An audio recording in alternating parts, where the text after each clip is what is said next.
Muy buenos días, hermanos. Abran sus Biblias, por favor, en Gálatas capítulo 5, versículo 1. Continuamos en esta mañana nuestro estudio sobre la cosmovisión cristiana y bajo la serie La fe que vence al mundo. En esta oportunidad vamos a hablar sobre la cosmovisión correcta de la historia y de la cultura.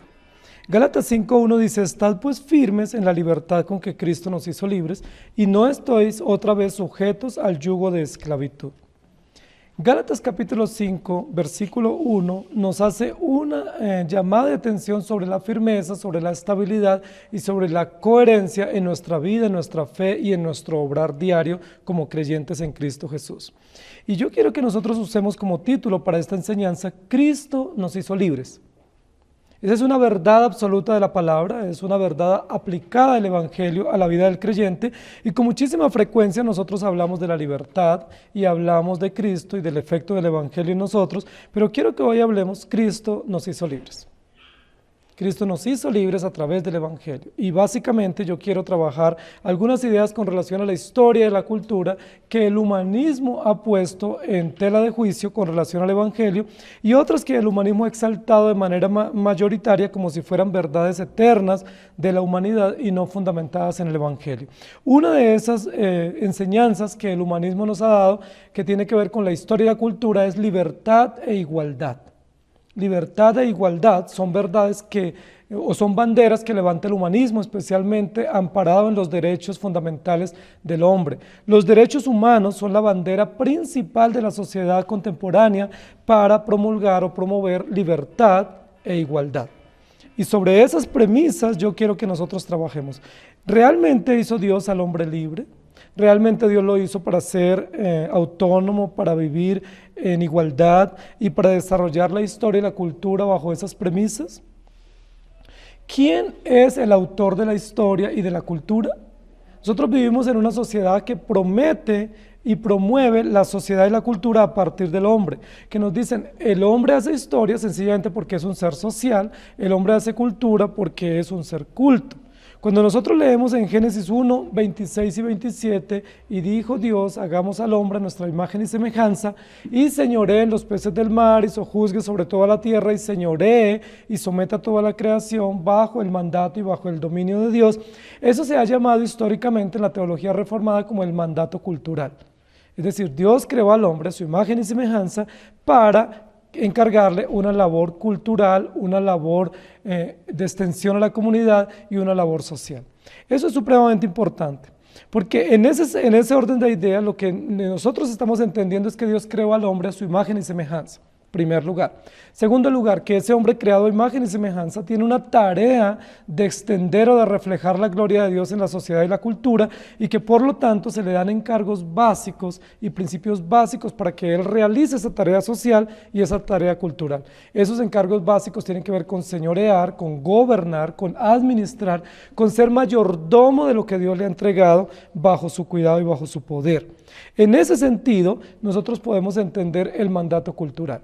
Otro aspecto importante con relación al tema en esta mañana es que la historia viene del carácter de Dios. El hombre hace historia no porque sea un ser social, el hombre hace historia porque fue creado a imagen y semejanza, y porque fue creado en una relación pactual, y porque Dios le transmite en esa imagen y semejanza el ser histórico y el hacer historia, el registrar las historias y en desarrollarse frente a Dios. Cristo nos hizo libres. Cristo nos hizo libres de la maldición de la ley. Cristo nos hizo libres de la esclavitud del pecado. ¿Cómo nosotros entender la libertad que Dios nos ha dado en Cristo Jesús, siendo que la misma sociedad y los derechos humanos promueven la libertad? ¿Cuál es el tipo de libertad que la sociedad que nosotros tenemos promueve? ¿Qué es lo que la sociedad promueve cuando dice libertad? Hay un himno nacional de una nación sudamericana que en una de sus estrofas iniciales dice: libertad, libertad, libertad, como una consigna soberana y universal de llamado al orden y al desarrollo de la sociedad. ¿Libertad de qué? ¿Y libertad para qué? Sería la pregunta. Hay muchísimos pensadores humanistas y lamentablemente muchos teólogos que fundamentan su argumentación teológica a la luz de un principio humanista que es el libre albedrío, es decir, la libertad absoluta y plena para hacer todas las cosas. La pregunta que nos podemos hacer en esta mañana es realmente el hombre libre? ¿Fue creado por Dios para vivir en una libertad absoluta o el libre arbitrio es la capacidad de él decidir y determinar lo que él quiera según su propia voluntad y según su criterio? ¿Fue creado el hombre bajo las premisas de la libertad absoluta para determinar lo que es bueno y lo que es malo y para hacer historias según su propio criterio y a su libre imaginación? A esa respuesta nosotros desde el Evangelio tenemos que decir no. El hombre, aunque fue creado bueno en gran manera, según dice la Escritura, pues fue hecho un hombre limitado, finito, un hecho temporal, fue hecho dependiente de Dios, fue hecho con un propósito, fue hecho determinado para un fin. Todo está determinado en el hombre, sus días, su propósito, su género, lo que él va a lograr y va a alcanzar, sus habilidades, todo está determinado y dado por Dios en la creación. En ese sentido, el mandato cultural no es la responsabilidad individual o social del hombre de hacer lo que él considere bueno y de cultivar lo que él considere bueno. Es interesante que la raíz de la palabra cultura tiene que ver con cultivar. Cultura es cultivar. Cuando Dios le dice al hombre en Génesis, cultiva la tierra, le está diciendo haga cultura, es decir, debe cultivar lo que es bueno de acuerdo al carácter de Dios y para el propósito para el cual fue establecido. En ningún momento, ni la historia ni la cultura están dejadas a la libre imaginación del hombre que en su idea personal o humana pueda hacer o establecer. En ningún momento la historia y la cultura son responsabilidades individuales o humanas, sino que tanto la historia como la cultura son aspectos del carácter de Dios que se nos transmiten a través del Evangelio y que se exaltan a través de la obra de Cristo. Yo quiero que pensemos en un momento que cuando Dios hizo al hombre, lo creó bajo un mandato cultural: multiplicar, llenar la tierra, sojuzgar la creación bajo los mandatos y los principios absolutos del Evangelio. No obstante, por el pecado, el hombre cayó en muerte espiritual, se volvió enemigo de Dios, se rebeló contra los principios absolutos del Evangelio y en ese sentido el hombre queda ajeno a la voluntad de Dios y construyendo una cultura y una historia al margen de los principios absolutos de Dios. En ese sentido, el hombre queda a expensas de su propia imaginación y, como dice Romanos capítulo 1, fue entregado a su propia concupiscencia, fue entregado a su propia maldad y fue entregado a la propia perversión de su mente cauterizada y de su corazón engañoso. El primer aspecto que yo quiero mencionar en esta mañana con relación a que Cristo nos hizo libres tiene que ver con el Evangelio y tiene que ver con el propósito de la redención. Dios creó al hombre no para que fuera libre, Dios creó al hombre para que fuera dependiente, para que fuera sumiso, fiel y permanentemente a los designios eternos de Dios que honran el plan de Dios y que exaltan la gloria de su nombre. Dios no creó al hombre para que fuera libre como la sociedad y el humanismo lo promueve. En ese sentido, Génesis 3, cuando se da el acto de la tentación y de la caída del hombre en el pecado, dice la Biblia que lo que la serpiente que tipifica el mal y a Satanás y al engañador le promete a Adán y Eva es ser libres, seréis como dioses, sabiendo el bien y el mal. Y eso está enmarcado tanto de historia como de cultura. El hombre se llevó por ese engaño sutil de la libertad y de poder determinar a su propio antojo lo que él quisiera, y la Biblia dice que quedó esclavo del pecado. El resultado de ese acto deliberado de transgredir la ley de Dios fue la condenación, fue la muerte y la consecuencia natural, su enemistad eterna frente a Dios. En ese sentido, el hombre a lo largo de la historia, según lo registran los primeros capítulos de la Escritura, quiere vivir sin ley. Y ese es el primer aspecto que yo quiero mencionar. Cristo nos hizo libres. Pero Cristo nos hizo libres para vivir sin ley, es decir, antinomia. Y es la primera pregunta que yo quiero resolver en esta mañana con ustedes. ¿Estamos aprobando la antinomia cuando decimos que Él nos hizo libres? Es decir, estamos diciendo que Dios, a través del Evangelio o por el acto mismo de la creación, nos creó para nosotros vivir sin normas, para vivir sin reglas, para vivir sin principios. ¿Es eso correcto desde la cosmovisión bíblica? ¿Es eso correcto desde el diseño y el propósito de Dios en la humanidad? Dios nos hizo libres ¿para qué? Nos hizo libres para vivir sin ley. nos hizo libres para vivir sin principios. Porque generalmente cuando el ser humano promueve o promulga la libertad, lo que está diciendo es: no quiero tener normas, no quiero tener límites, quiero hacer lo que a mí se me antoje, quiero tener la libertad y el propósito y la oportunidad de hacer lo que yo desee en el momento en que quiera y para el fin que yo quiera. Básicamente eso es la libertad. En ese sentido, lo que podemos decir que ese concepto de libertad pues no tiene nada que ver con el principio del Evangelio de la libertad, porque más bien ese es un concepto de rebeldía, de perversión, de maldad y de deslealtad, de estar resistiendo el propósito de Dios y que estar en contra de su voluntad perfecta. Cristo nos hizo libres, libres para vivir sin ley, libres de la ley, libres de las normas, libres de los marcos de contención. ¿De qué nos hizo Dios libre a través del Evangelio? Y la respuesta que nosotros tenemos es que en ningún sentido y bajo ningún aspecto de comprensión nosotros podemos decir que hemos sido hechos libres para vivir sin ley o para vivir fuera de la ley. En el diseño de Dios, en el mismo acto de la creación, la ley está sometida a leyes. El hombre fue sometido a leyes. En el mismo momento en que Dios crea al hombre, le da órdenes que no son órdenes casuales u órdenes opcionales, sino que son órdenes absolutas, categóricas, que llaman al hombre y lo obligan a someterse a esos principios absolutos. Dios nos dio órdenes, y las órdenes de Dios, que hacen parte del mandato cultural y del mandato social o histórico del hombre aquí en la tierra, muestran el carácter de Dios, muestran el propósito del Evangelio y muestran lo absoluto del cumplimiento de ellas para honrar y adorar a nuestro Dios. Deuteronomios capítulo 6, versículos 6 y 7 dice: grábate en el corazón estas palabras que hoy te mando, incúlcaselas continuamente a tus hijos, háblales de ellas cuando estés en tu casa y cuando vayas por el camino y cuando te acuestes y cuando te levantes. Normas, reglas, encargos, mandatos, preceptos que deben irse remitiendo o transmitiendo de generación en generación y que muestran que la libertad que Cristo ha obrado en el creyente no es una libertad de la ley, sino que es una libertad para poder ser libres del pecado y someternos gozoso y alegremente a los principios del Evangelio. Deuteronomios 30:16 dice: hoy te ordeno que ames al Señor tu Dios, que andes en sus caminos y que cumplas sus mandamientos, preceptos y leyes. Así vivirás y te multiplicarás, y el Señor tu Dios te bendecirá en la tierra de la que vas a tomar posesión. Hoy te ordeno que cumplas sus mandamientos, sus preceptos y sus leyes. Son muchas las personas que cuando piensan en el concepto de libertad, de los textos que encontramos en la Escritura, piensan que la libertad es un pretexto y que la libertad no implica límites o no implica normas o no implica reglas precisas y absolutas, sino que la libertad implica libertinaje, anarquía. Puedo hacer lo que yo quiera. Cristo me hizo libre para hacer lo que yo quiera.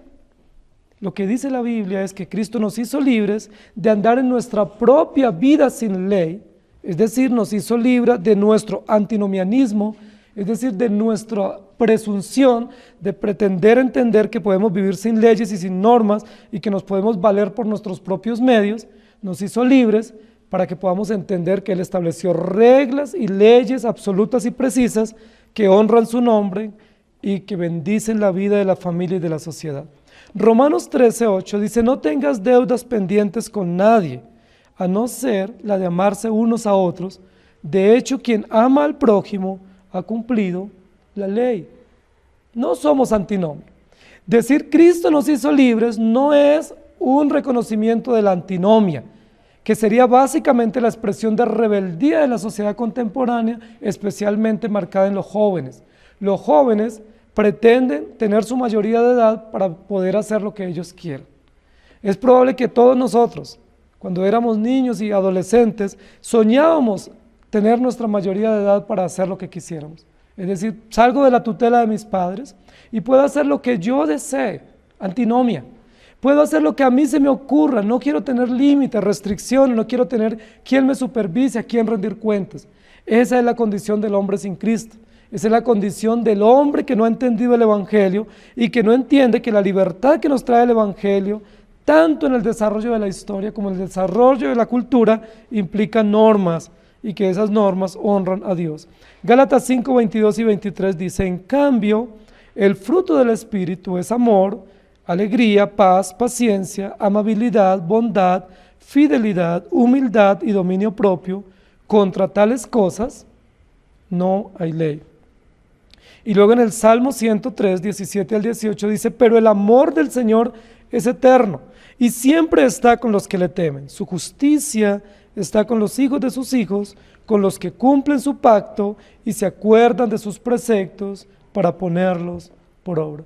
Queridos hermanos, el pacto de Dios, la relación eterna que Dios determinó en la cual incluyó su pueblo y con la cual se relaciona con los creyentes, implica normas.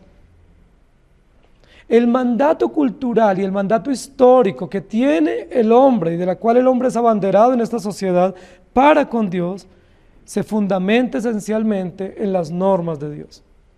El fundamento legal, el contenido de esa relación, de ese mandato cultural, de ese mandato social e histórico para con Dios y para con la sociedad se fundamenta en las normas de Dios.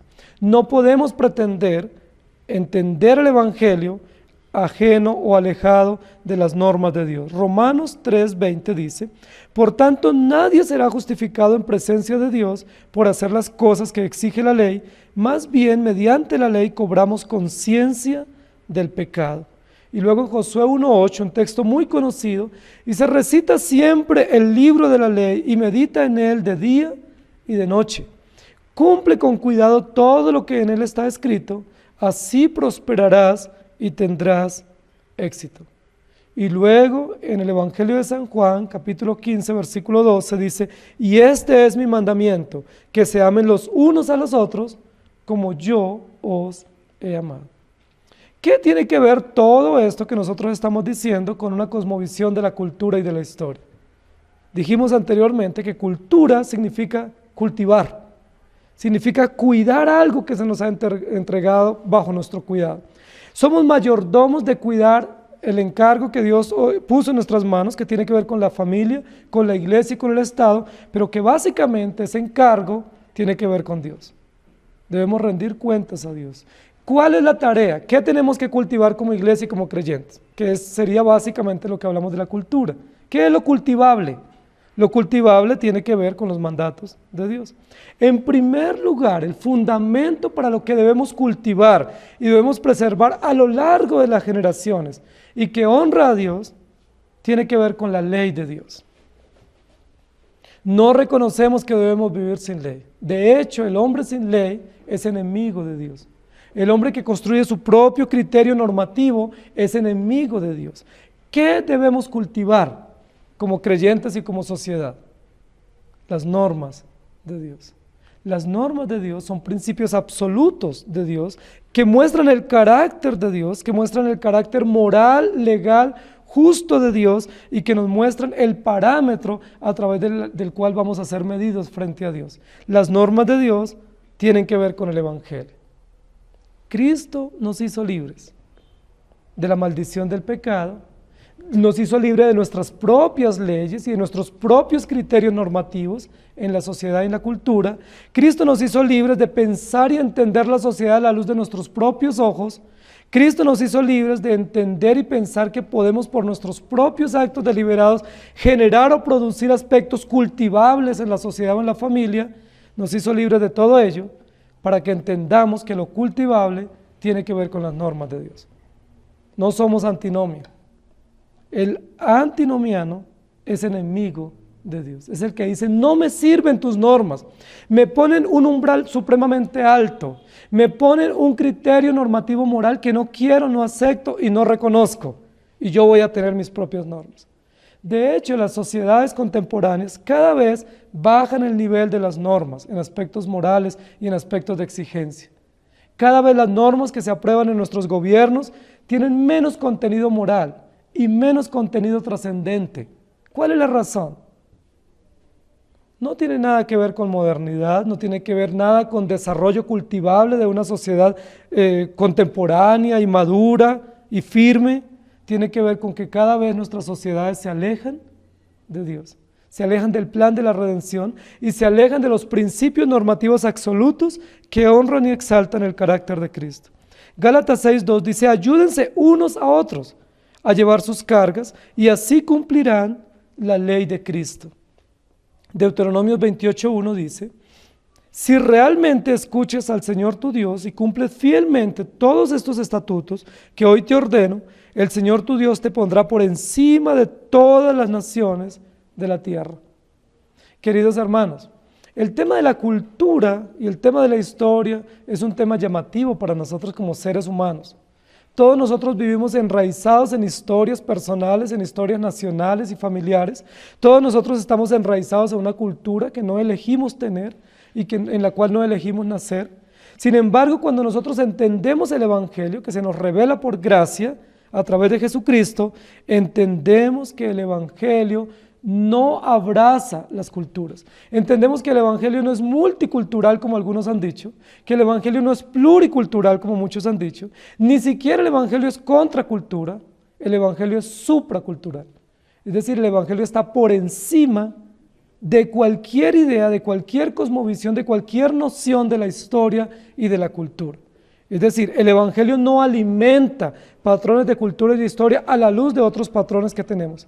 El Evangelio lo que nos da es un modo de pensar y de vivir supremo, soberano y celestial, que honra el carácter de Dios y que va por encima de cualquier concepto de la cultura y de la historia en la sociedad. Por eso el texto que acabamos de leer dice, si cumples fielmente, Dios te pondrá por encima. Como es el Evangelio, que nos pone por encima para honrar el carácter de Dios. Marcos 12:31 dice, ama a tu prójimo como a ti mismo. No hay otro mandamiento más importante que estos. Y luego en 1 de Juan 3:11 dice, este es el mensaje que hemos oído desde el principio, que nos amemos los unos a los otros. Ese justamente es uno de los postulados de la sociedad humanista y de la sociedad contemporánea que construye su cultura y su historia sin Dios. Es un postulado de individualismo. Y nosotros lo vemos aún en Génesis 3. Cuando Adán y Eva desobedecen deliberadamente y Dios les llama a rendir cuentas y pide cuentas a Adán, Adán muy rápidamente, casi sin meditarlo, delega la responsabilidad sobre Eva, diciendo la mujer que me diste, y él sale bien librado, entre comillas, pensando que con esa justificación propia, él está absuelto de su responsabilidad espiritual y moral frente a Dios. Sin embargo, la palabra dice que no podemos entender nuestras relaciones humanas e interpersonales alejados del principio de la comunidad, alejados del principio social y alejados de las esferas que Dios estableció.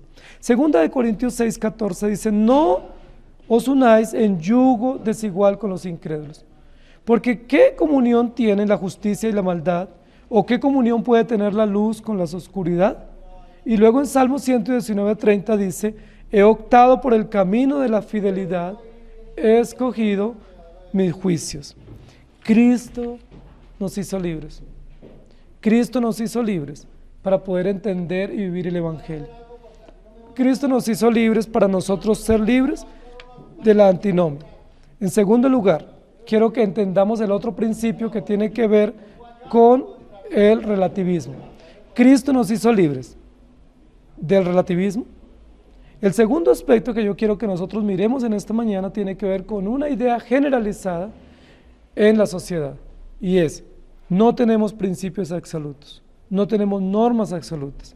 Todas las normas, los principios, las reglas son relativos, son cambiantes, pueden ser articulados de manera cambiante y no de manera absoluta. El relativismo moral es entendido fácilmente como cada uno tiene sus propios principios.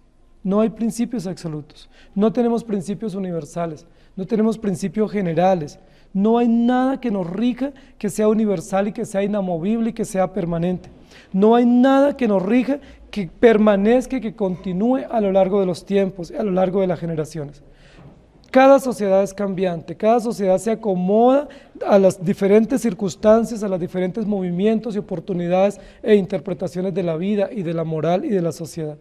Este es un pensamiento que está socavando terriblemente nuestra sociedad, el relativismo moral. Cada uno puede ingeniarse la manera de vivir. No hay nada absoluto, no hay nada que permanezca, no hay instituciones que permanecen, no hay relaciones que permanecen, no hay principios que permanecen. Todo cambia. Y es muy fácil, posiblemente llamativa a nuestros oídos cuando escuchamos esa premisa. Vivimos en un mundo cambiante. Y nosotros decimos, sí, estoy de acuerdo. Pero cuando yo digo estoy de acuerdo que vivo en una sociedad cambiante, lo que estoy es dando un espaldarazo al relativismo. Lo que estoy diciendo es, esa sociedad cambiante promueve el relativismo, lo cambiante, no lo permanente, y yo estoy de acuerdo, me parece que sí. Cuando yo doy un espaldarazo al relativismo, estoy negando inmediatamente los principios absolutos, estoy negando inmediatamente las instituciones que Dios estableció para que permanezcan, estoy negando inmediatamente las señales perpetuas que Dios estableció y que instituyó desde la eternidad, y por supuesto, estoy negando la realidad de Dios. El relativismo es uno de los postulados de la sociedad contemporánea sin Dios. Cuando nosotros decimos Cristo nos hizo libres, podemos decir que nos hizo libres para pensar como deseemos, que nos hizo libres para no tener absolutos. De eso fue que Cristo nos hizo libres. Nos hizo libres de poder ceñirnos a su verdad perfecta y nosotros establecer principios, ideas, cosmovisiones, instituciones temporales.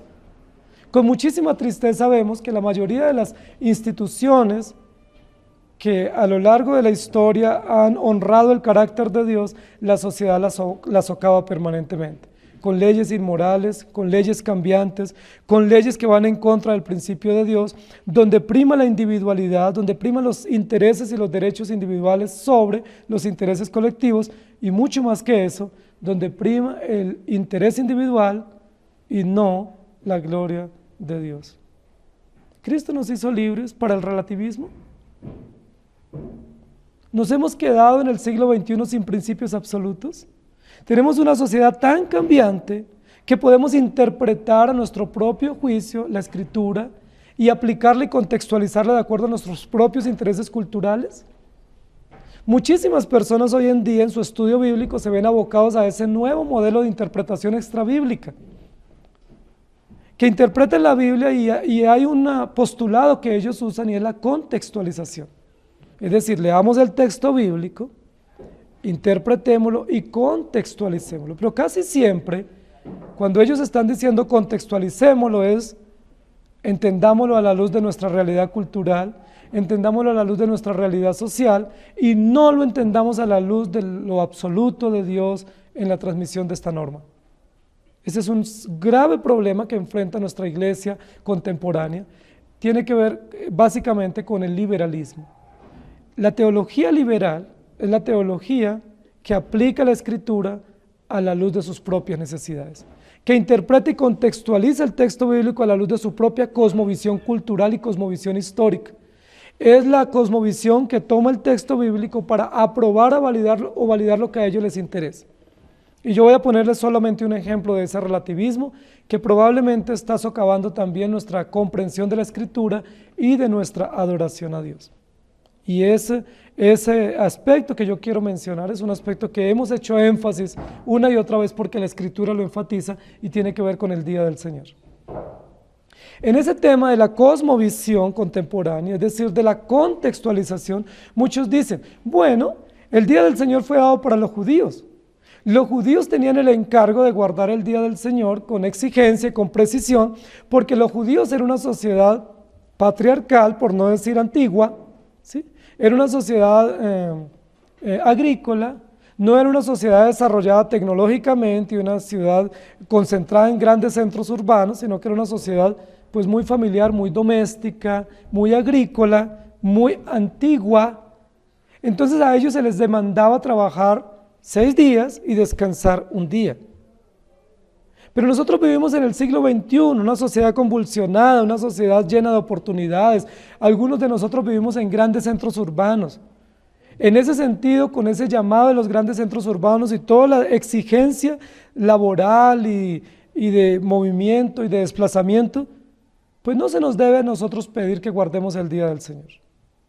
Algunos inclusive van más allá y dicen, bueno, la ley, el día del Señor era para los judíos en el Antiguo Testamento, a nosotros hoy tenemos es que vivir para Dios todo el tiempo. Nos podemos reunir cuando tengamos la oportunidad, pero no estamos obligados a guardar el día del Señor. Son muchas las personas y es probable que tú seas uno de ellos que piensas así. Yo no estoy obligado a guardar hoy el día del Señor, porque Dios sabe que yo vivo para Él y que Él es la razón de mi vida. Dios sabe y entiende que el trabajo que yo tengo me implica trabajar el domingo y yo no creo que yo esté deshonrando a Dios si yo trabajo el domingo, porque Dios sabe que esa es mi necesidad y yo tengo que ser muy responsable.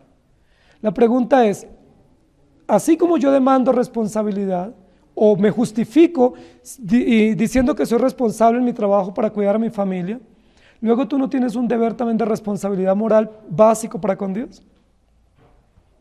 Hay muchísimas personas que se van tentados en el tema de los negocios, porque lamentablemente en la sociedad que nosotros vivimos, el domingo, que es el día dedicado a la adoración pública, es el día de mayores negocios para muchos, de mayores oportunidades de trabajo y de ganancia. Pero ¿qué dice la Biblia con relación al tema del día del Señor? Es solo un ejemplo que yo estoy poniendo para que podamos entender todos que lamentablemente los principios absolutos de Dios nosotros los hemos relativizado. Es decir, hemos diluido la norma, hemos pensado que no son permanentes y los hemos interpretado y aplicado a nuestra manera. Éxodo capítulo 31, versículos 12 en adelante, dice, continúa hablando Jehová a Moisés y le dijo, así que guardaréis el sábado, porque santo es para vosotros. El que lo profane de cierto morirá. Guardarán pues el sábado los hijos de Israel, celebrándolo a lo largo de sus generaciones como un pacto perpetuo. Un distintivo básico del pacto en términos prácticos es el día del Señor. El día del Señor es una provisión de Dios para su pueblo, para la iglesia y para la humanidad entera, para que separe un día para adorar a Dios, para los oficios religiosos y para prepararse para la venida del Señor y para nuestra vida después con Él en la eternidad. Estos versículos que yo acabé de leer en Éxodo, en ningún momento dicen que el mandato, la ordenanza del día del Señor era simplemente para los judíos.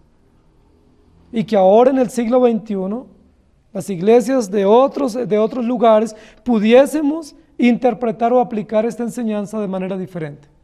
Hay una parte que enfatiza esta lectura en el final del versículo 16. Guardaréis el día del Señor a lo largo de las generaciones porque es un pacto perpetuo. La palabra perpetuo y la palabra pacto nos hablan de algo absoluto.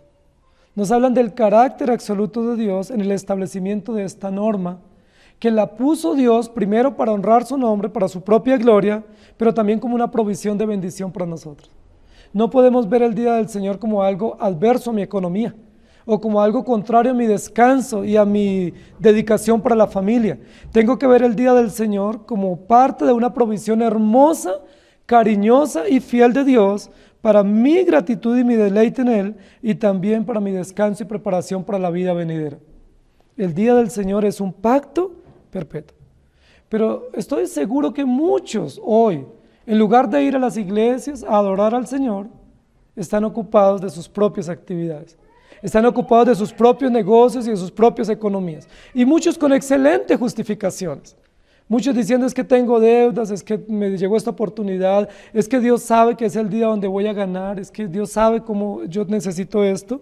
O yo no quería hacerlo, pero fui llevado por una circunstancia a no dedicar el día del Señor. Sin embargo, el texto que leímos de Éxodo 31 dice, el que profane el día del Señor de cierto, morirá. Yo les pregunto, ¿qué sucedería si Dios hoy diera muerte a aquel que no guardara el día del Señor? ¿Cómo sería la membresía en nuestras iglesias?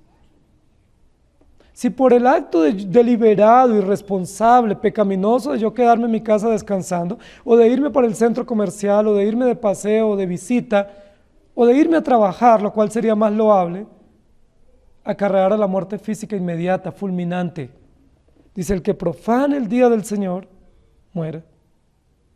Luego en Números capítulo 15, versículos 32 en adelante dice: cuando los hijos de Israel estaban en el desierto, hallaron a un hombre que recogía leña en el día sábado. Los que lo hallaron recogiendo leña lo llevaron ante Moisés, Aarón y toda la congregación. Lo pusieron en la cárcel porque no estaba determinado qué se le había de hacer. Entonces Jehová dijo a Moisés: irremisiblemente ese hombre debe morir. Apedréenlo. Toda la congregación fuera del campamento.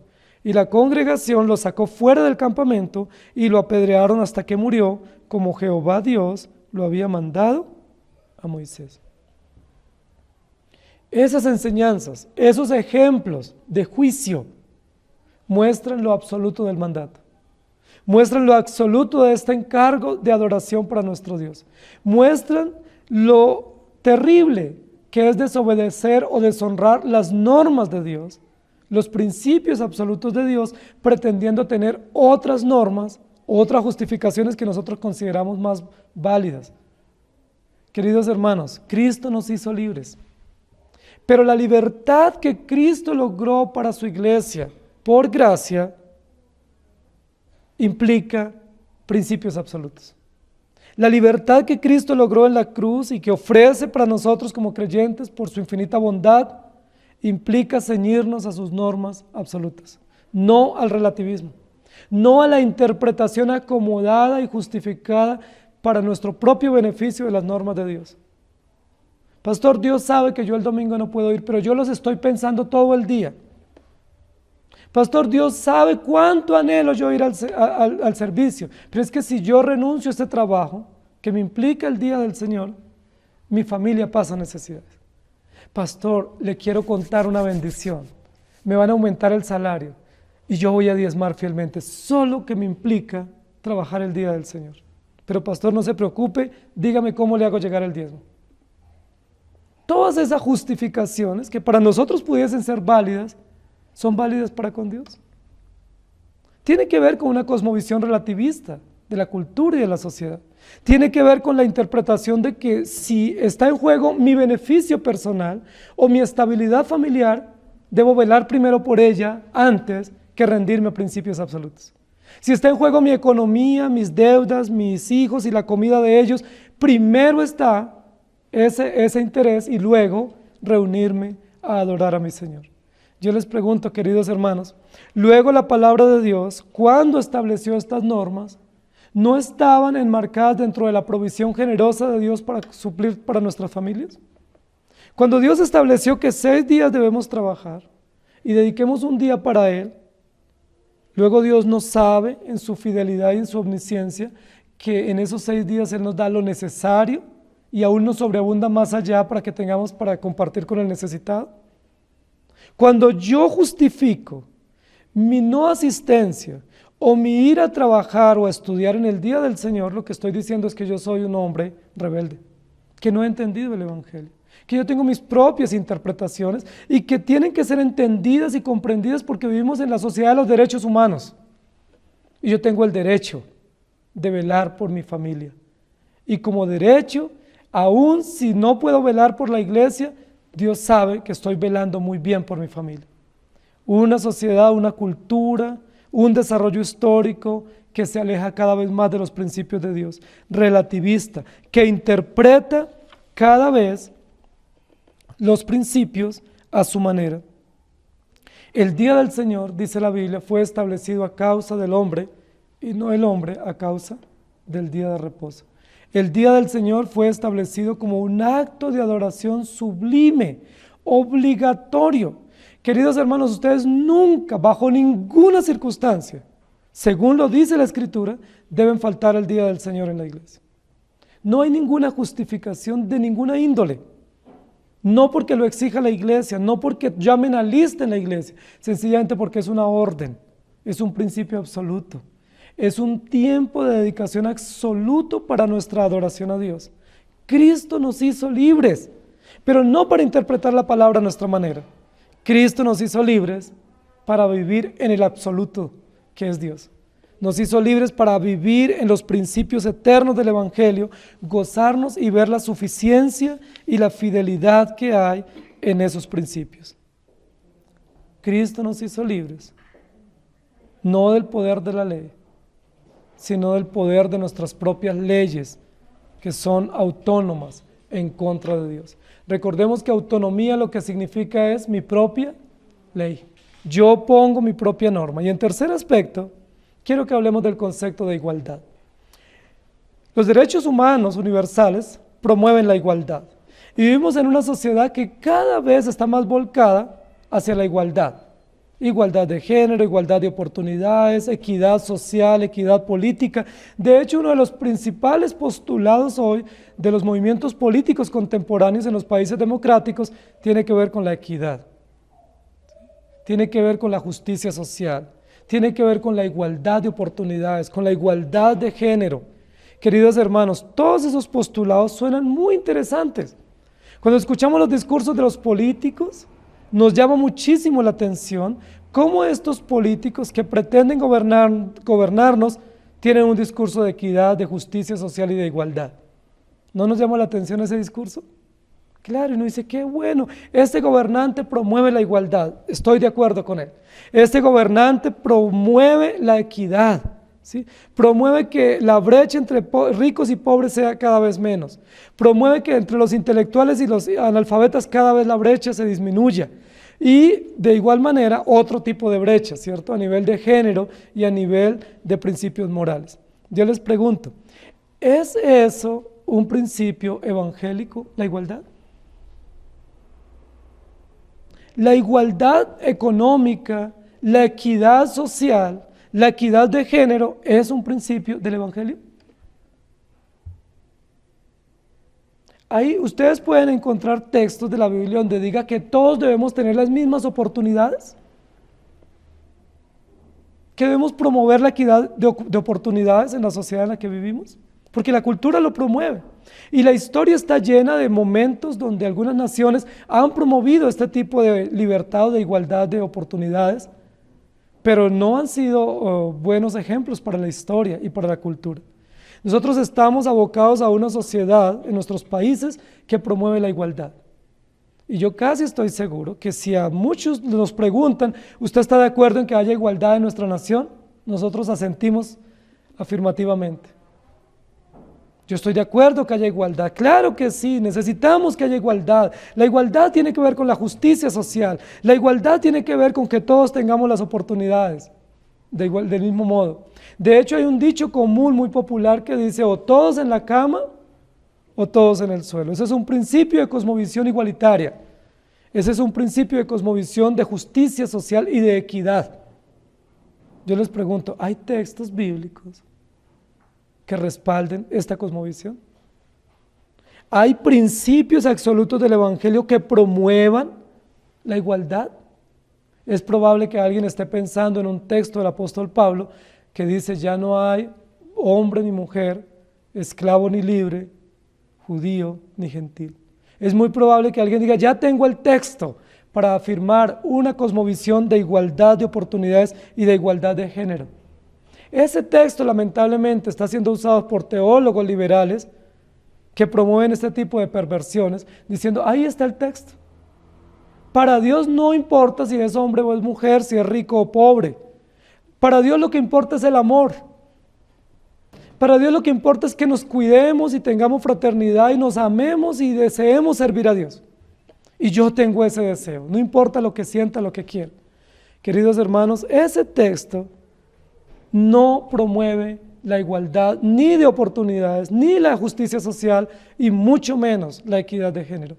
Ese texto lo que dice es que en el Evangelio, por el acto mismo de la redención, Cristo, que se entregó voluntariamente por su pueblo, quitó todas las barreras para constituirnos un solo pueblo, como hermanos y como hijos de Dios.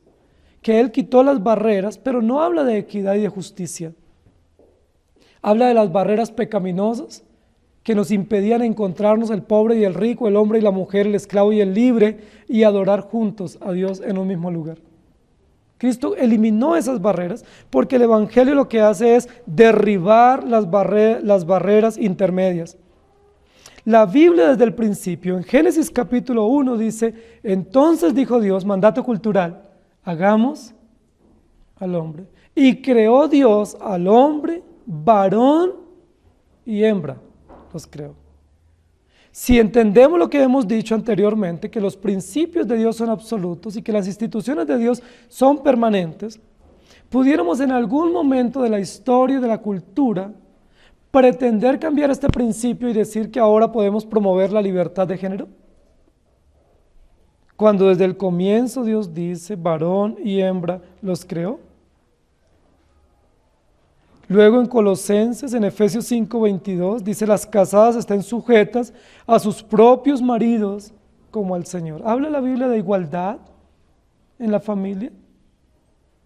Hemos enseñado que la familia no puede manejarse bajo una democracia, tampoco bajo una aristocracia, pero habla la Biblia que todos los miembros de la familia deben tener las mismas oportunidades en la familia, que el esposo, la esposa y los hijos están al mismo nivel de oportunidades. La Biblia no promueve esto, que básicamente es uno de los postulados de los movimientos comunistas o marxistas. El discurso de ellos es igualitario, ¿sí? De justicia y de equidad, pero sabemos cuán lejos está de la Escritura. Colosenses 3:18 dice, casadas, estad sujetas a vuestros maridos como conviene en el Señor. Y primera de Pedro 3:1 dice, asimismo vosotras mujeres estad sujetas a vuestros maridos para que también los que no creen en la palabra sean ganados sin palabra por la conducta de sus esposos. Y luego en primera de Pedro 3:5 dice, porque así también se ataviaban en otro tiempo aquellas santas mujeres que esperaban en Dios estando sujetas a sus maridos. La Biblia no dice que esposo y esposa están en equilibrio social.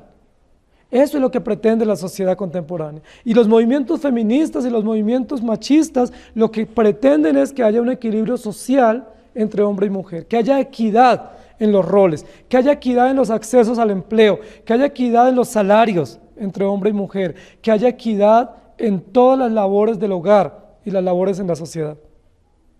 Y lamentablemente vemos a la sociedad compitiendo para buscar esa igualdad. Yo les pregunto, ¿es esa igualdad acorde con el Evangelio? La respuesta es no. No, la Biblia y el Evangelio no promueve la igualdad. Promueve la justicia, pero no la justicia social.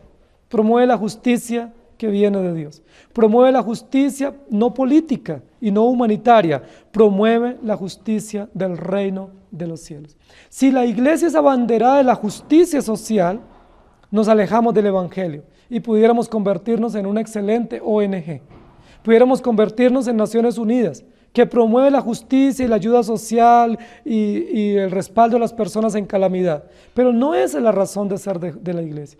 En el libro de Santiago dice, si alguien entra con vestido espléndido y lo recibís bien y lo ubican en el primer lugar y luego viene otro con vestido andrajoso y le dices, quédate ahí en tu lugar, dice, eso es pecaminoso. Pero no está diciendo que tanto el rico o el pobre deben estar en equidad.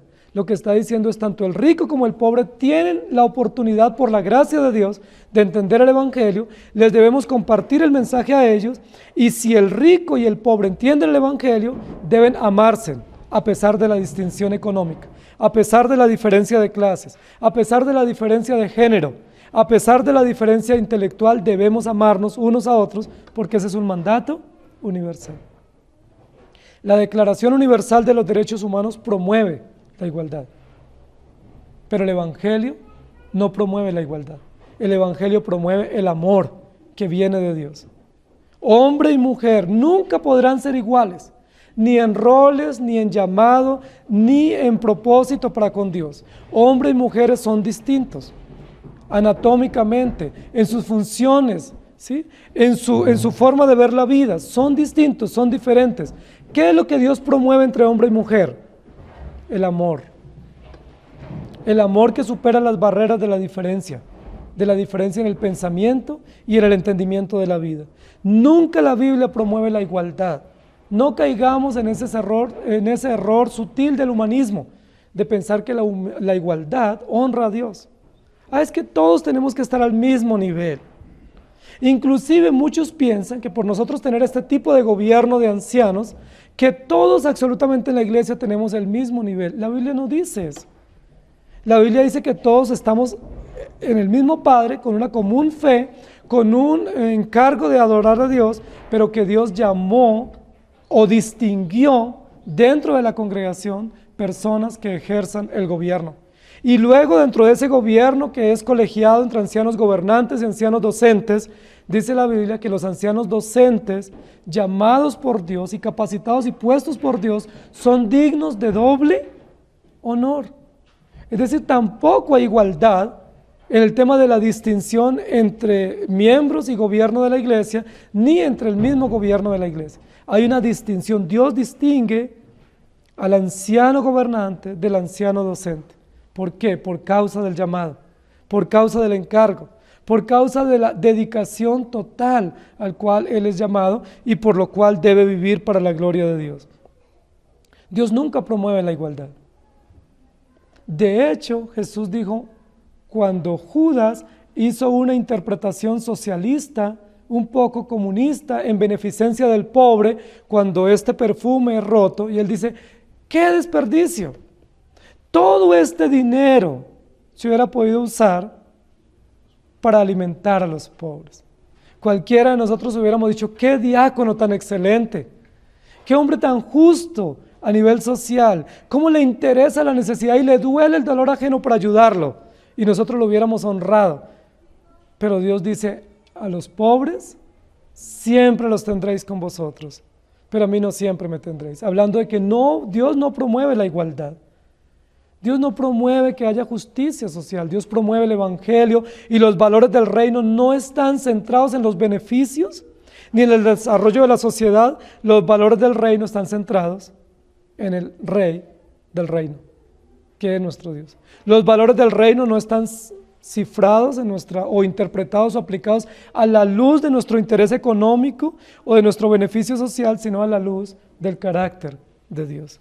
Cristo nos hizo libres, pero no nos hizo libres para promover la igualdad, nos hizo libres para promover el evangelio en medio de una cultura pecaminosa. Nos hizo libres para que entendamos las diferencias, para que entendamos las distinciones y para que honremos a Dios en medio de las diferencias y las distinciones y glorifiquemos su nombre. Hombre y mujer siempre serán distintos, Dios los hizo así. No promovemos la igualdad entre hombre y mujer, entre esposo y esposa, promovemos el amor que viene de Dios, para que hombre y mujer, o esposo y esposa, se puedan amar y entender. No promovemos la igualdad económica entre ricos y pobres, promovemos el amor que viene de Dios, para que entre el rico y el pobre nos podamos amar y podamos glorificar a Dios. No promovemos la igualdad en ningún aspecto de la vida, ni siquiera en el gobierno de la iglesia o en la fraternidad cristiana. Promovemos que hay diferencias genuinas dentro de nosotros, ¿sí? Cada uno en el cuerpo ocupa un lugar. Dice Romanos y Corintios, uno es ojo, otro es oído, otro es boca. No podemos ser iguales, todos somos diferentes, pero en medio de la diferencia propia que Dios nos ha dado, debemos promover el amor. ¿Recuerdan lo que dice Corintios 13? Procuremos los dones mejores, pero yo les muestro un camino aún más excelente. La cultura nos dice igualdad. La cultura nos dice no normas. La cultura nos dice no hay absolutos. Eso nos dice la cultura caída. Pero la cultura que está por encima de esta cultura caída, que es la cultura de la creación, que es la cultura del carácter de Dios, que es la supracultura celestial que Dios dio al hombre como imagen y semejanza, nos dice, hay normas, hay reglas. Esas reglas Dios las dio y debemos cumplirlas, debemos someternos. Nos dice no al relativismo. Los principios de Dios son absolutos, no son negociables, no son intransferibles, son inalienables, son no se pueden aceptar o rechazar, irrechazables. Pero también esa misma cultura que Dios dio al hombre para hacer la historia, no promueven la igualdad. En muchos casos más bien promueven la desigualdad. Pero en medio de todas las distinciones económicas, políticas o aún de género, el valor o la virtud que debe primar todas esas relaciones para la gloria de Dios es el amor. No el amor salido de un corazón pecaminoso como muchos pretenden entender, sino el amor que viene de Dios para entender la revelación divina, para entender el propósito de Dios y para entender la soberanía y el plan perfecto en medio de la humanidad. Queridos hermanos, Cristo nos hizo libres. ¿No esa es una excelente noticia del Evangelio? Nos hizo libres a pesar de la caída. Nos hizo libres no para hacer lo que deseemos. Nos hizo libres para cumplir su ley. Nos hizo libres para descansar en sus absolutos. Y nos hizo libres para amarnos en medio de las diferencias. El amor cubre multitud de faltas, pero el Evangelio llena de gracia, llena de esperanza y nos permite descansar en Cristo Jesús. La cultura y la historia la tenemos que interpretar y aplicar a la luz de los principios absolutos del Evangelio, a la luz de las distinciones del Evangelio y a la luz de la justicia que viene de Dios y no de la justicia que el mundo promueve. Inclinen su rostro, por favor. Señor Jesús, gracias por darnos tu palabra. Gracias porque tu palabra es perfecta, es absoluta. Gracias porque tu palabra es normativa, es preventiva, es correctiva. Gracias porque tu palabra, Señor, establece los límites precisos y exactos que honran tu nombre, que muestran la excelencia de tu ser, pero también los principios y los límites naturales a través de los cuales somos edificados y construidos. Gracias por enseñarnos a cultivar no la cultura de este mundo. Enséñanos a cultivar no lo que nos gusta o nos conviene en nuestro juicio. Enséñanos a cultivar lo que tú cultivas. Enséñanos a recordar y a compartir por las generaciones no nuestras historias, sino la historia correcta, la historia verdadera, el relato del Evangelio. Enséñanos, Señor, no a justificarnos en las historias de este mundo, sino a deleitarnos en la historia eterna de la redención. Enséñanos a cultivar el buen gobierno, las buenas relaciones, las distinciones. Gracias por darnos distinciones de género, hombre, mujer. No hay más distinciones. Y gracias por llamarnos en el matrimonio a amarnos a pesar de las diferencias. Gracias, Señor, por darnos distinciones económicas, porque en la iglesia hay ricos y hay pobres. En la iglesia hay académicos y hay personas supremamente humildes a nivel académico. En la iglesia algunos viven en los lugares mejores de la ciudad y otros en lugares mucho más sencillos. Pero gracias porque tú no promueves la igualdad o la equidad económica, sino el amor que viene de ti. Gracias, Señor, porque en la iglesia también tenemos distinciones. Has distinguido por tu infinita bondad a ancianos y diáconos de la membresía común de la iglesia. Tú lo quisiste hacer. Honras a los oficiales de la iglesia para que ellos se dediquen a tu obra y administren tu iglesia con sabiduría y con conocimiento. Pero aún dentro de los oficiales de la iglesia has marcado distinciones. Eso te honra. Así lo has querido, Señor. No propendemos por la igualdad en los oficios, propendemos por las distinciones que tú has marcado, las cuales te glorifican. Gracias porque has llamado ancianos, pero has llamado también pastores dentro de ese gobierno colegiado. Y gracias porque estos hombres que se dedican a enseñar y predicar, tu palabra dice que son dignos de doble honor.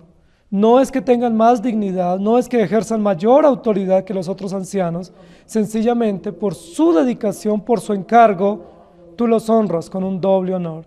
Ayúdanos a entender esa distinción.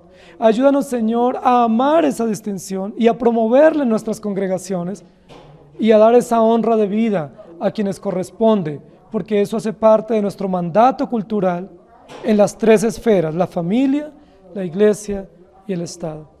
Gracias, Señor, porque Cristo nos ha hecho libres, libres para someternos con gozo y con alegría a la ley tuya que es perfecta. Gracias porque tú nos has hecho libres, no para creer en los relativos, sino en los absolutos, perfectos, perpetuos, inmutables del Evangelio. Y gracias porque nos has hecho libres, no para buscar igualdad, sino para entender las distinciones, para entender los roles y los llamados y las funciones específicas que cada uno cumple dentro del cuerpo de la familia, dentro del cuerpo de la iglesia y dentro del cuerpo de la sociedad. Gracias a ti, en el nombre de Jesús. Amén. Que el Señor les bendiga, hermanos.